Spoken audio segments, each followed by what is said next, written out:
मैं आप सभी से यही आशा करता हूँ कि आप सभी लोग स्वस्थ होंगे, मस्त होंगे और अपने अपने कार्यों में ठाकुर जी के भजन चिंतन में मस्त होंगे।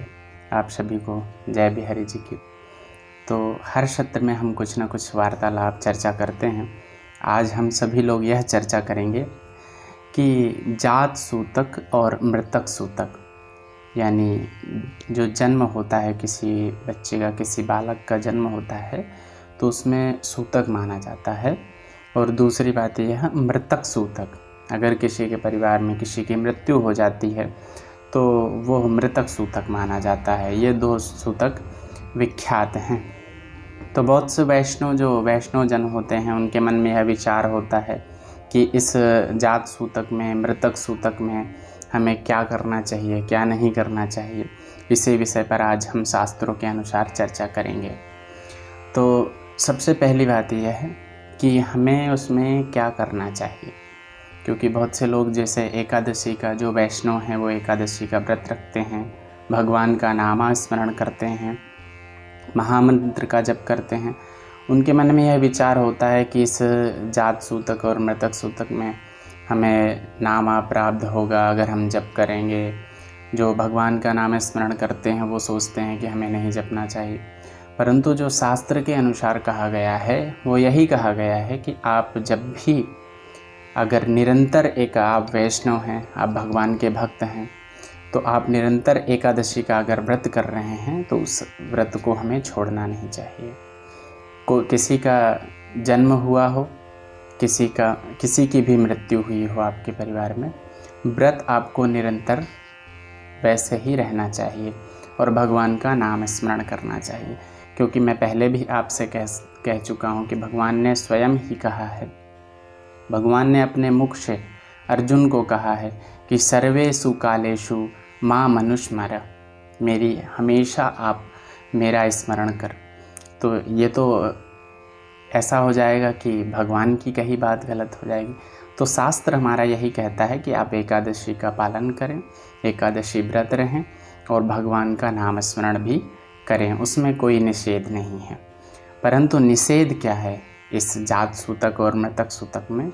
निषेध शास्त्रों में यही बताया गया है, जो नित्य आप ठाकुर जी की सेवा पूजा करते हो, यह ठाकुर जी की सेवा पूजा आपको नहीं करनी चाहिए। परंतु अगर जिसके यहाँ पर सुविधा नहीं है तो उसको क्या करना चाहिए? आप निरंतर व्रत और नामस्मरण का पालन तो करिए, परंतु अगर आप सेवा ना करें तो आपके कोई सगे संबंधी या आपके आस पड़ोस में कोई वैष्णव जन है तो उसके यहाँ पे आप ठाकुर जी को विराजमान कर दीजिए या उसको बुलवा के अपने घर में ठाकुर जी की सेवा पूजा करवाइए। लोगों के मन में यह भी विचार होता है कि हम जैसे भगवान का महाप्रसाद पा सकते हैं कि नहीं। तो जो भगवान का प्रसाद है वो भी आप पा सकते हो भगवान का नामस्मरण करके।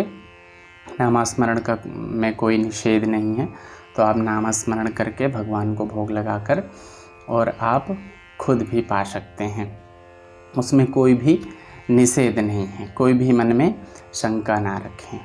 अगर किसी भी प्रकार की आपके मन में कोई शंका आती है तो आपके जो प्रेरक हैं, जो आपके गुरु हैं और हरि जो शास्त्रानुसार है, अपने गुरुजनों से पूछकर उस शंका को मिटाकर, और यह शंका तो है जिसके मन में रहती है वो तो मिट ही गई कि आप कभी भी एकादशी का पालन ना छोड़ें।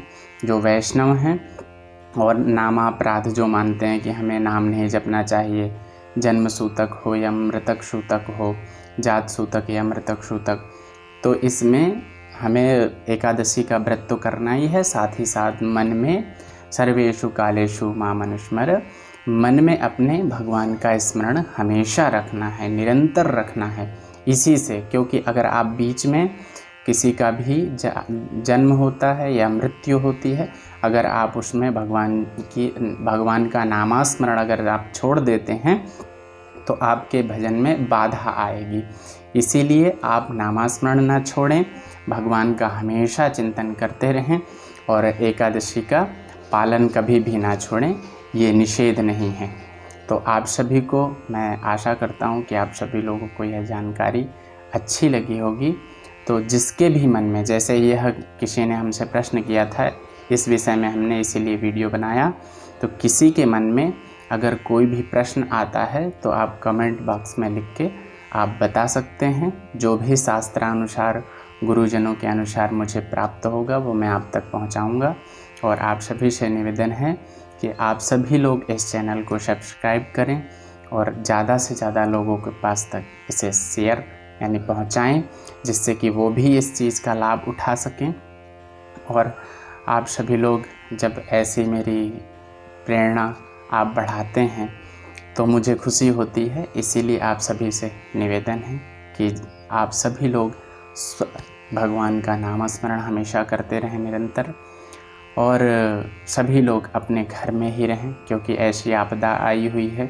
तो सभी लोग, ज़्यादातर मेरी यही आशा है कि जहाँ तक आपको बाहर निकलने की अति आवश्यकता ना हो, घर में ही रह के भगवान का नाम स्मरण करें, क्योंकि यह अवसर ऐसा आपको मिला हुआ है कि आप सभी लोग हमेशा अपने अपने कार्यों में व्यस्त रहते थे, परंतु यह अवसर ऐसा है कि आपको निरंतर भगवान के नामस्मरण का समय मिल रहा है, क्योंकि समय बहुत अमूल्य है, फिर भी आपको प्राप्त हो रहा है। तो इसका सभी लोग सदुपयोग करो।